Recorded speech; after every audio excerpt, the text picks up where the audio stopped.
Give us a FaceTime. Yeah.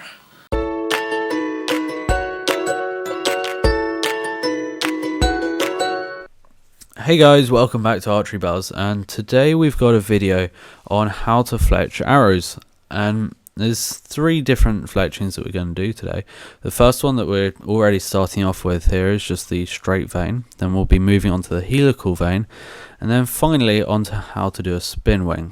So straight away here we've got a fletching jig out, and what we're going to do is pop the arrow in the fletching jig, pop the vein in the vein holder, making sure it's in the right place, and then throwing some glue on that. Once we know it's all ready set to go, then it's just simply a point of applying it to the shaft, making sure there's plenty of pressure so there's enough contact for the glue, making sure there's plenty of glue on there to provide good adhesion to the shaft. Once this is all done, we can just leave it to set, and then we're off. So as you can see here, a bit of excess in there, we'll just remove that there. And then there's a nice contact throughout the whole of the vein down the shaft. And that's purely it. This is for a simple straight vein. So now that the glue has set, what we can do is take the clamp off the fletching.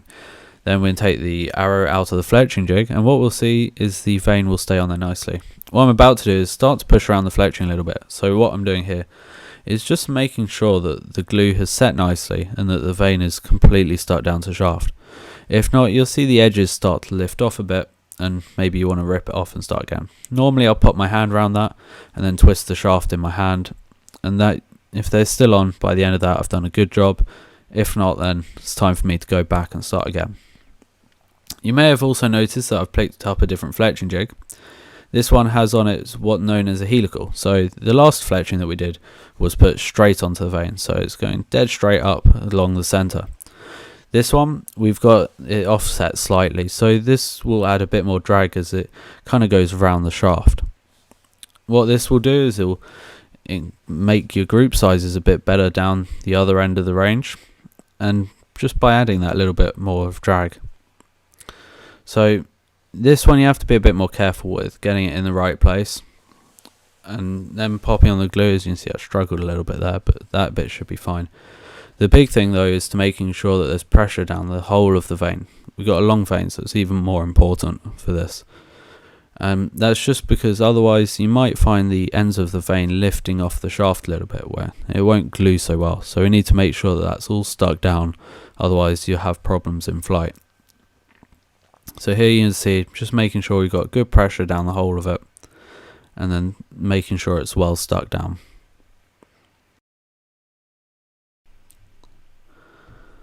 So once again the glue has set, and you can pull off the clamp and see how good a job you've done.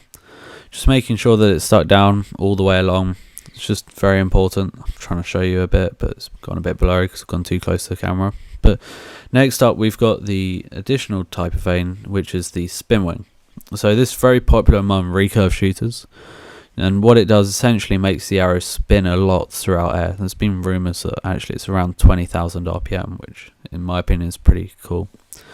But what we're going to do here is, this is just how I like to do it, is we're going to get a line on the shaft. So this will give us a proper placement as to where it will go. To do this, what you can do is throw the shaft in your fletching jig, and then pop the clamp in, and then purely draw a line down the shaft against the clamp as to where you'd like it to be. So you'll see here, grab the spin wing and then just measure it out along the shaft, see where I need to draw this line, and then I can go and draw it. Reasons why I draw a line, others don't, is purely because it means that when I'm down the range, and if I have a problem with it coming off, I've still got that line to go by, but at the same time it won't look quite as neat. So now that we've got the line on there, what I do is I take it out the fletching jig, and then the rest of it's now done by hand. So first off, we've got the double-sided tape that needs to go on nicely along the line, and just making sure it's got nice pressure down it. You've got to make sure everything will stick, otherwise you do begin to have problems, and it all needs to be consistent. So what I usually do is draw all three lines on at a time, do all three bits of double-sided tape, and all three spin wings, and so on. Now that we've got that on, you have to make sure it's nicely on, even pressure along it. We can throw the spin wing in the clamp. This just makes it a bit easier to handle. For me, I've got pretty big fingers and it makes it pretty hard. So this gives me a bit more precision when I'm putting it on. Finally, we've got to get the layer off that's covering the other side of the tape. As you can see, I didn't do too well to start with and run off and get some tweezers. Now that we have the tweezers, it'll be much easier to get off this layer that's on the double-sided tape. And then we can move on to applying the spin wing. Now we need to make sure that this spin wing is applied correctly and in the right place. Otherwise this is most likely going to create two effects. The first one being parachuting and the second one being coning. So we need to make sure that this is in the right place to avoid these from happening. Now when we do this, it needs to be the same over every spin wing, over every arrow. So then every arrow acts the same.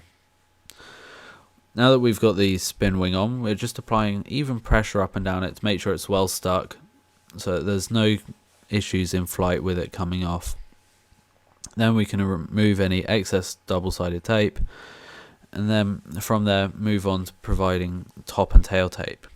Top and tail tape again will mean that the spin wing is held on securely during flight, but at the same time you can use it to alter the levels of drag that the spin wing creates. So you have to be careful with how you apply it, but you must apply it so that the spin wing stays on. Anyway, hope you enjoyed the video.